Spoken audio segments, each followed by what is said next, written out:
Hey team, welcome back to The Pillars. I'm Dr. Reed in the studio here with Chaplain Jim. and Dr. Jerry. This week, we're going to talk about toxic workplaces. Whether you're at the bottom of the organization or at the top, you can have an influence on whether your organization is toxic or thriving. So we're going to talk about what that looks like and what you can do at all different levels to help make your workplace as beneficial to you, your well-being, and the performance as possible. probably first and foremost, we're going to need to unpack that term a little bit. But I think when we're talking about toxic workplaces, Jerry, we're talking about workplaces where people are not thriving, where they're generally dissatisfied or unhappy in some way, right? That's correct. And I think it goes beyond just mere dissatisfaction. There's actually something that's pervasively negative going on in the workplace where, like you said, it's not just that people aren't thriving, it's that they're becoming denigrating towards each other. And there's a lot of negativity flowing back and forth between people. The whole culture has become, we say toxic, but really poisonous in nature, to where you not only just don't look forward to coming to work, but you may actually be afraid to come in because it's just going to drag you down. It's going to be a bad experience all around. So you're even describing situations where it may not just be easy to point the finger at somebody else, but you've been so affected by the environment that you yourself are maybe becoming toxic or not your best self and contributing to the problem in some way. Absolutely. And one of the biggest signs of a toxic work environment is cynicism. And that's, I think, for the individuals who are trying to make their way through a difficult workplace, when they become cynical and really pessimistic, usually there's a lot more that's been going on for an extended period of time within that workplace culture contributing to that. Usually doesn't happen overnight.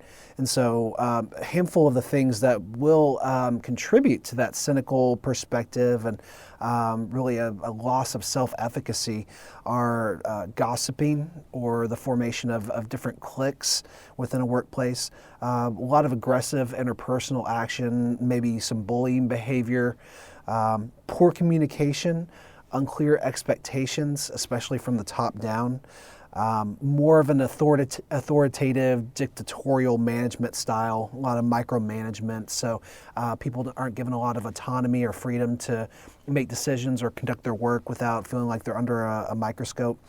And then as a result of this, you're going to see a lot of poor coping behaviors from everybody who's just trying to make it in this very stressful work environment. So a lot of people skipping out on work, higher incidence of illness, and that could be both real and faked. When you're in a stressful work situation like that, your immune system can become compromised, and so you may succumb to illness more frequently. Or you just fake an illness because you want to get out of work. Don't want to be there. Not recommending that.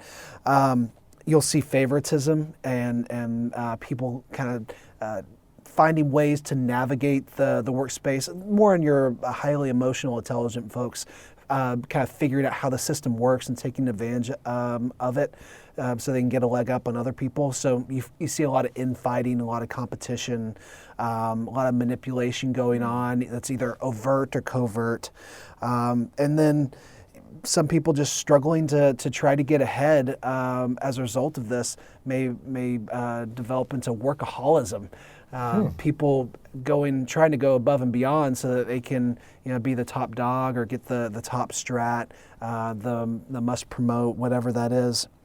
And so any situation like this, you're going to see people who are just dropping left and right. Either they're quitting or just kind of giving up, or maybe the opposite. They've resolved themselves to just kind of stick it out, but they have no fire and no passion anymore.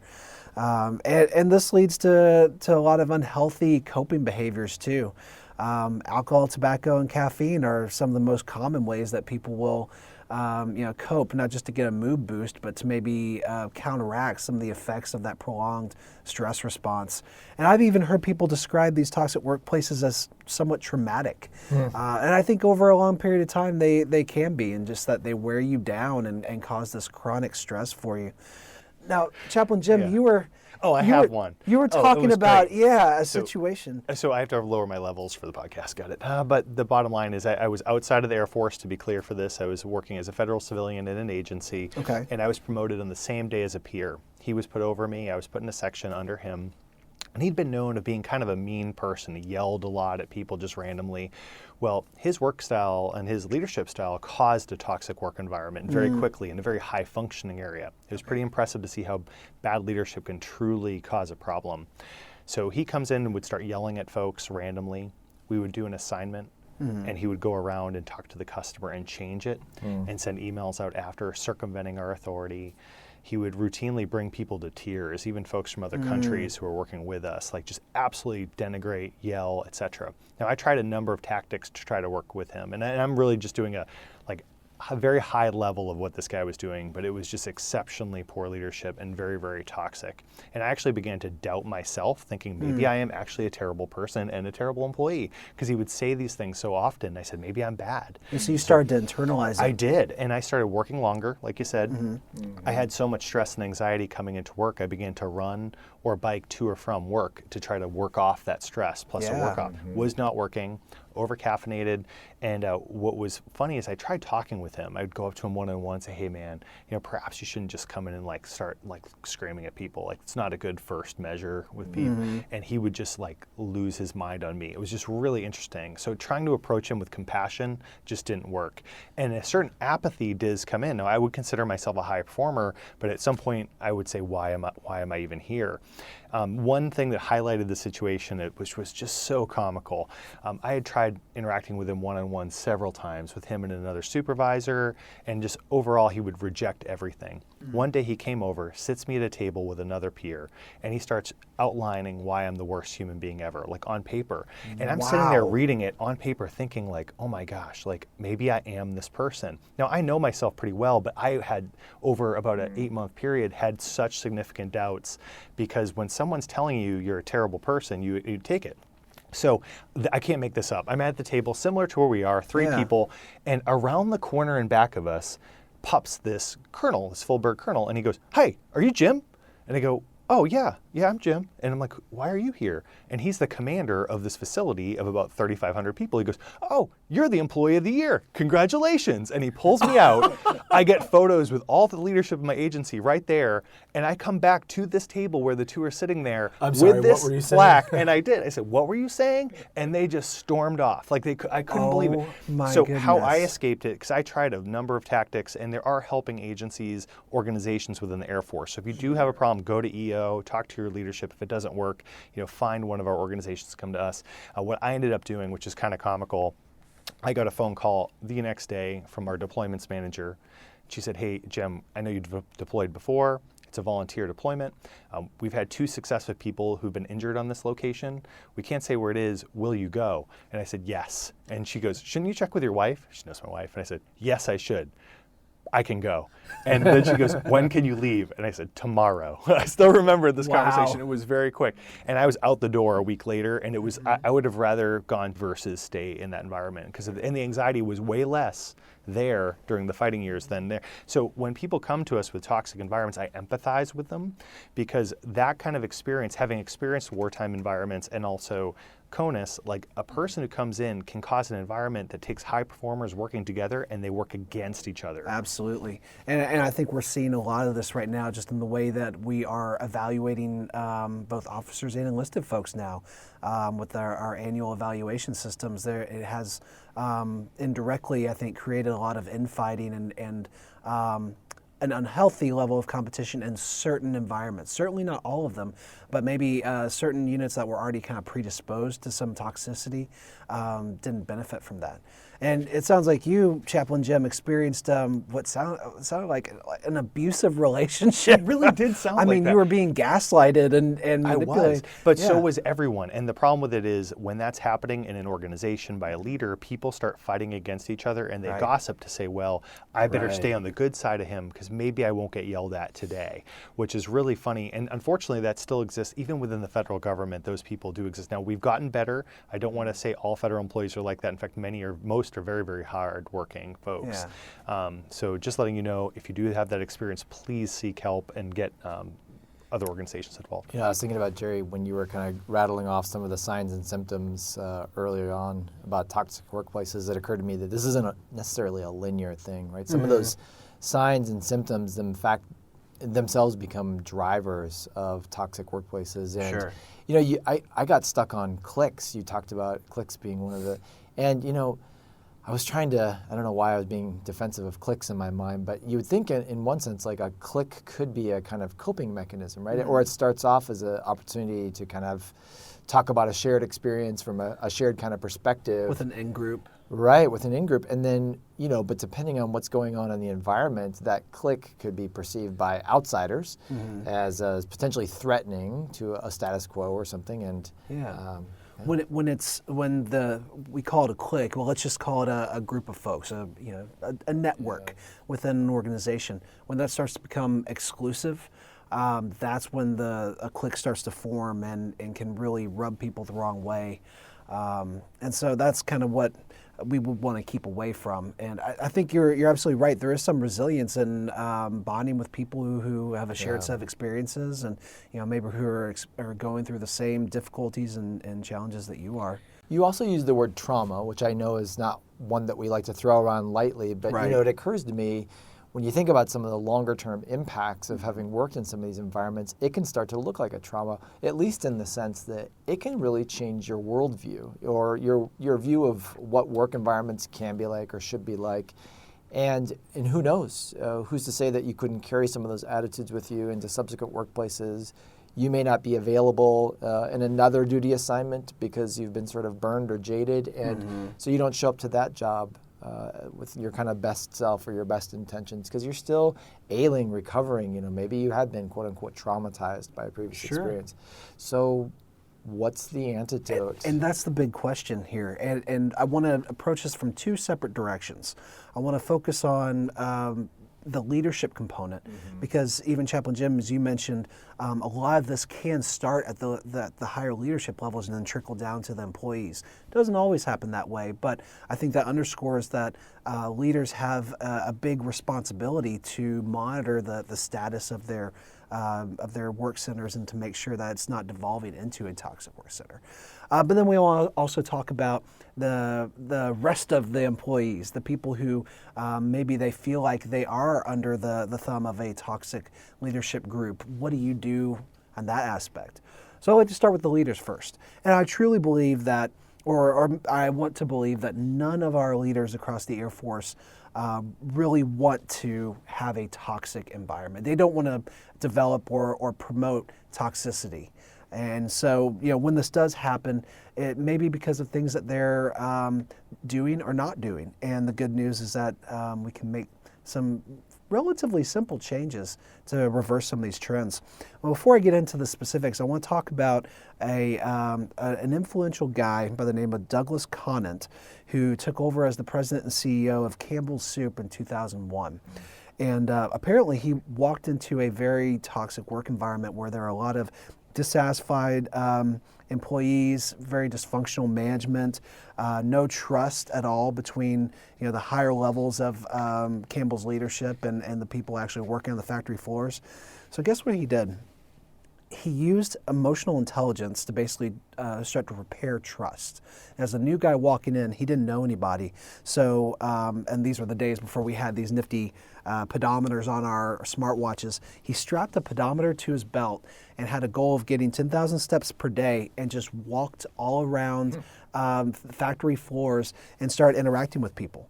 And it not only helped him form those personal connections with some of his employees, but he understand the goings-on throughout the company without having to just read about it or get reports. It would also put a human face on the company's strategy and direction, and he got to hear personal concerns or ideas from his different employees.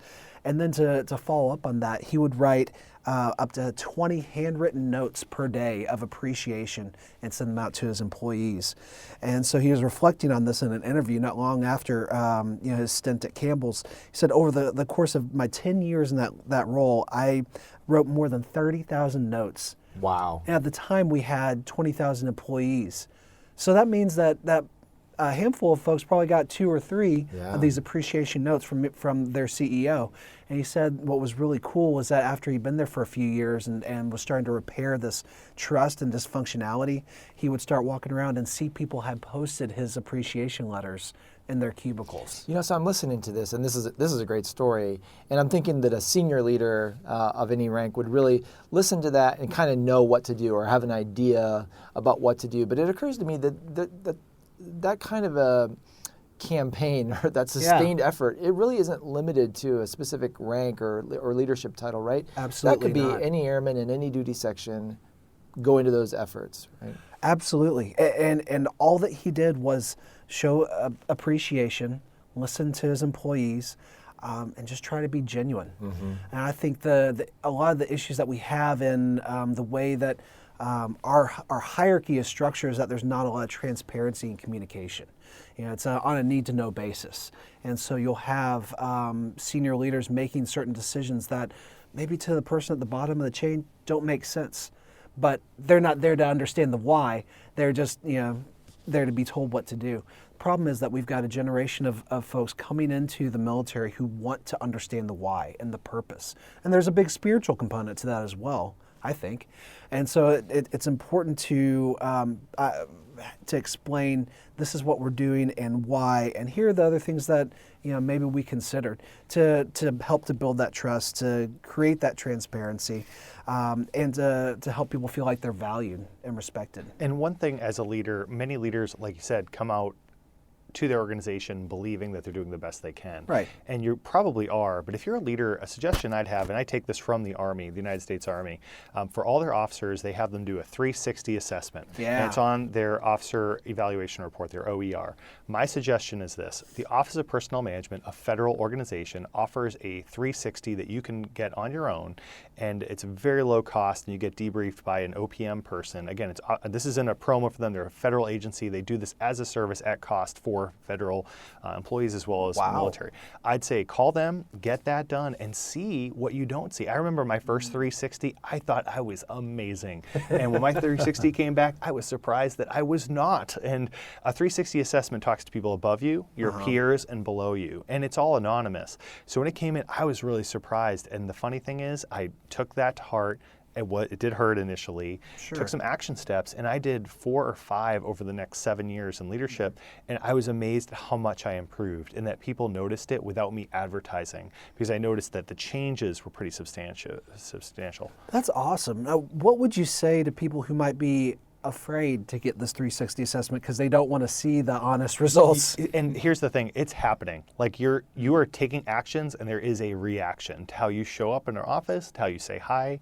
All that has a reaction. So you can either let that reaction occur and act like it doesn't exist or assume it's a certain type of reaction, or you can verify it and find validity.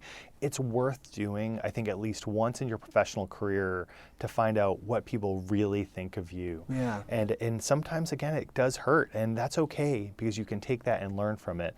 And that way you don't think like, well, the reason this toxic environment exists is because of person X, when it could be, unfortunately, maybe an aspect of your leadership. You know that I love 360s, and there have been a couple times when we've tried to get those launched in a big way. But here on the Pillars, we're big proponents of giving and receiving feedback. So have the courage to ask, hey, maybe I've gotten some kind of feeling that I might not be doing too good at this. Would you be willing to give me some feedback, right?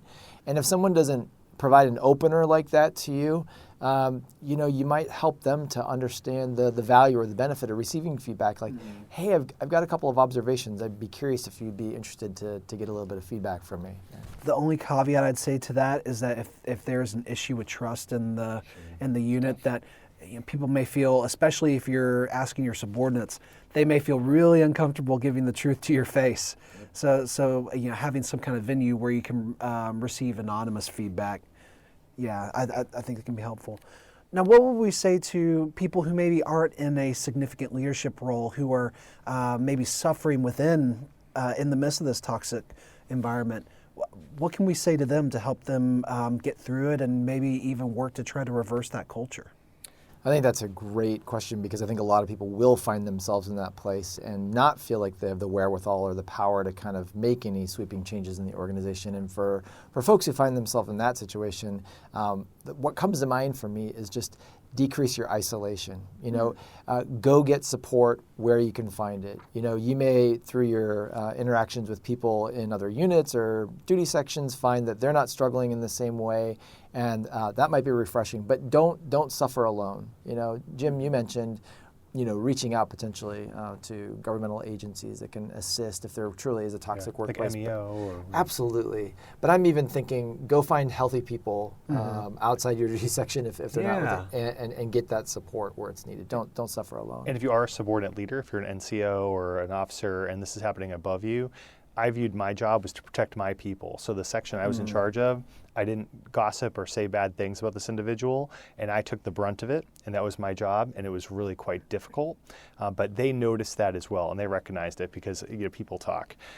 So it is your job to also not badmouth that leader, and it's also your job to protect your people. So if you're an NCO or your senior airman, you have some folks that work with you, your job's to protect them. And again, making sure you're not gossiping. I think it'd be so easy to just join in with that gossiping too, because you want to be included. You don't, You become one of the complainers, right.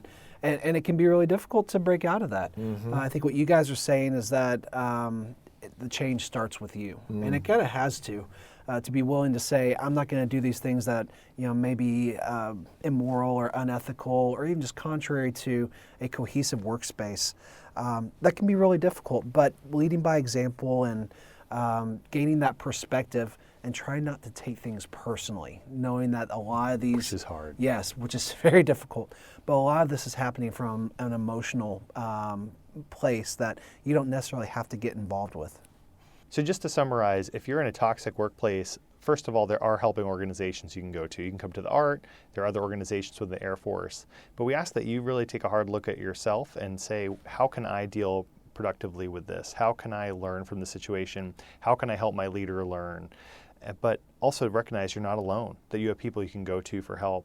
And if you're a leader, to really evaluate, how am I influencing my work center? How is it being effective or not? And if it isn't, maybe check a 360 assessment. Find some way that you can assess your own leadership to see how you're showing up honestly. We want to thank you for listening to The Pillars, the podcast of the 363rd ISR Wing. I'm Chaplain Jim. I'm Dr. Reed. I'm Dr. Jerry. Until next time, we want to thank you for listening and hope you have a great Air Force Day.